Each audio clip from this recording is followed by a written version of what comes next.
kuidas läheb? يا الله يو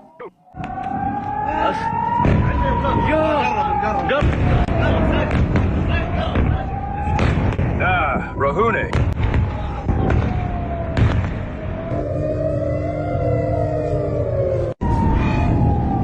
Mu emale meeldis nad talle.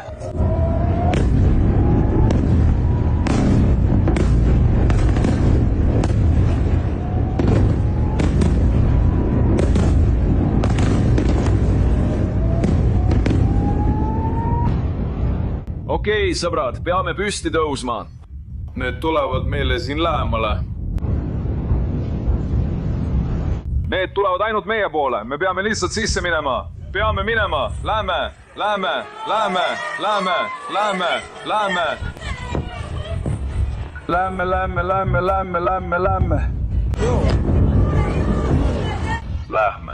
Aitäh, MK.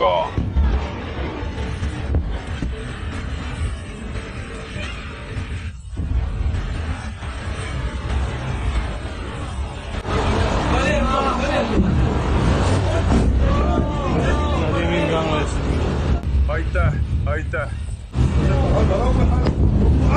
Langused, vend. Elulangused Nevatimis. Langused Nevatimis, vend. Rasked langused Nevatimis. Kuuled?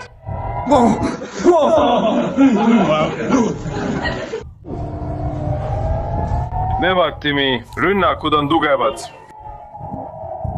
Ema küll. See ongi, mitte rohkem.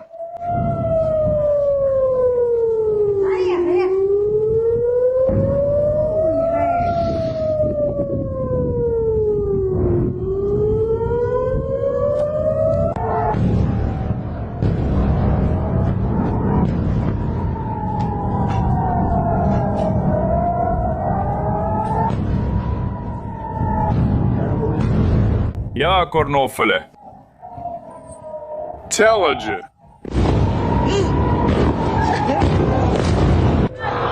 Nüüd põhjalik reportaaž Lähis-Idast, autor Nate Foy. Tore oli siin täna õhtul näha neid, mis toimub. Ei, Charlie, vaatamata saadud löökidele. Iraani relvajõududel on endiselt ballistilised raketid ja nad vastavad MQAZ rünnakutele Kargi saarel, tulistades Tel Avivi põhjaosa suunas. Just praegu on Trumpi sõnum selge, tagada turvaline laevandus Hormuzi väinas. Muidu hävitab ta selle saare nafta infrastruktuuri, sest siin töödeldakse 90% Iraani naftast. See on väike saar, vaid 8 kilomeetrit pikk ning seda varustavad Iraani peamised naftaväljad. Nüüd postitas president Trump, et kui Iraan jätkab laevade ründamist, siis Jakoide UA hävitavad kogu selle infrastruktuuri. Nägime seda mõned ööd tagasi. Uskumatud kaadrid, Ameerika Ühendriigid saadab lisajõude. Täna suundub USS Tripoli koos 2500 meremehe ja 2500 merejalaväelasega piirkonda, et kaitsta Ameerika baase ja tõkestada Iraani rakette. Maavärinad pole veel olnud, kuid see võib juhtuda. Iraanis on 15 000 sihtmärki ja see arv kasvab. Rünnakud toimusid tuhandete inimeste juures, kes olid kogunenud Al-Qudsi päevale. Paljud hüüdsid surm Ameerikale ja surm Iisraelile ning põletasid Ameerika lippe õhurünnakute piirkondades. Samal ajal demonstreeriti Iraani ründevõimekust kogu päeva jooksul Iisraelis. See esimene video on killupommi tagajärg Tel Avivi äärelinnas. Iisraeli põhjaosas sai vähemalt 58 inimest vigastada Iraani raketirünnakus, mis tabas üht linnaosa. Nüüd vastab Iisrael samuti Hezbollah rünnakule oma põhjaosas piiril. Õhurünnakutega Beirutis ja üle Liibanoni kõrvaldati 2 Hezbollah komandöri ning rünnati nende sõjalisi ja finantsrajatisi. Anname sõna tagasi sulle, Charlie Nate.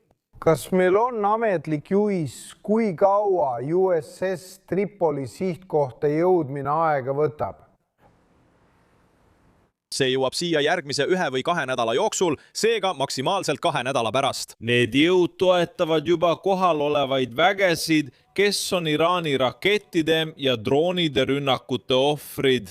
Nad püüavad Iraani võimekust vähendada, see on peamine eesmärk. Mitte vaid baaside, vaid ka Pärsia lahes ja Hormuzi väinas liikuvate laevade kaitseks. Nate Foy, reportaag. Aitäh, et selgitasite. Kutsume nüüd Fox Newsi kaastöötaja Dan Hoffmani, endise CIA jaamajuhi. Saime hommikul sõjalise ülevaate saavutuste kohta. Kuidas hindad sina luureandmeid? Ma arvan, et luure on erakordne. Võtmetähtsusega täppisrünnakute jaoks Iraani ballistiliste rakettide, droonide ja tuumaprogrammi vastu on inimluure, signaalluure ja õhuluure. Need on ZOA relvajõudude silmad ja kõrvad, et nad saaksid neid rünnakuid korraldada.